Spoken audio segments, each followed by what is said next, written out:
All right, guys, welcome back to another video. It's your man Jay. So TCL, the TCL 10L finally got its software update, and do I see any differences? I feel like an update, and I actually got this update a week ago, easily a week and a half, right after I shot the other video for the update on this one. About 3 days later, I got the update for this one. So I decided to go ahead and just kick it, use it, and see how I liked it and see if I saw any improvements. And honestly, this won't be a long, drawn out video. This phone is really good, and so if you have one, you definitely should enjoy it, especially if you were able to catch it on sale. Remember, they put this on sale for a little bit, so be sure to check that out. Got some good news coming about TCL, but I can't say anything yet. However, this phone is it's making its way in the market. And this is a budget device, if you will, a phone that doesn't cost a lot. It's got a good looking body, decent cameras. Video cameras still are not up to my liking, but when recording people, just like the 10 Pro, when recording people, the tones are way off, I think. Skin tones and things like that. There's always this kind of tint on it. The front camera on this one is actually really good. And obviously the front camera on this one is pretty decent too. But the rear cameras have some kind of tint to them. And I know they'll continue to work on that. But I mean, these are affordable devices. Well, this is an affordable device to where it can reach the masses with no problem. So I feel like if you have this device, just consider yourself in a good place when it comes to social media. This has 6 gigs of RAM. So, the 4,000 milliamp hour battery, still, it does good. It doesn't die fast. It lasts a good while. So I think you'll be fine with that.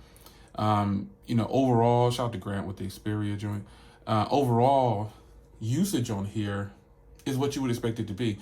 This is kind of a close stock Android experience, just that launcher.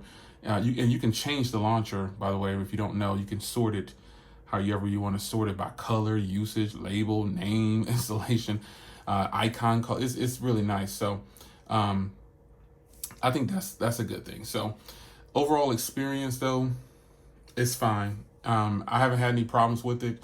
So I'm looking for issues. For these devices, at this point in the game, I'm trying to look for things that are wrong with the phone, that are messing up. And right now there's nothing messing up about this device, or I'm not having any problems with it. So there's nothing really bad to report on it. It's just that it's a matter of, $250 is a great price for this device, but it's competing against so many other phones that cost less or about the same, that technically on paper offer more, but most of those phones don't have the screens that these TCL phones have.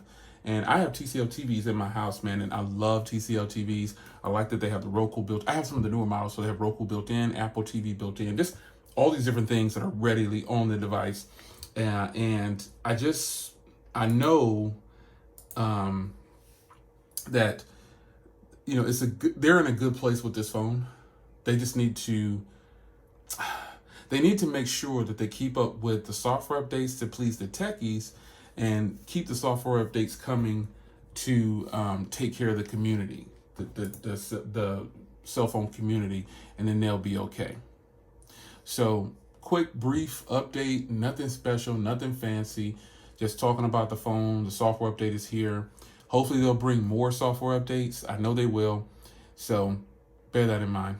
It's your man Jay. Hope you guys enjoyed. Do you have the 10L or the 10 Pro? And let me know what you think about either one of these. Take care.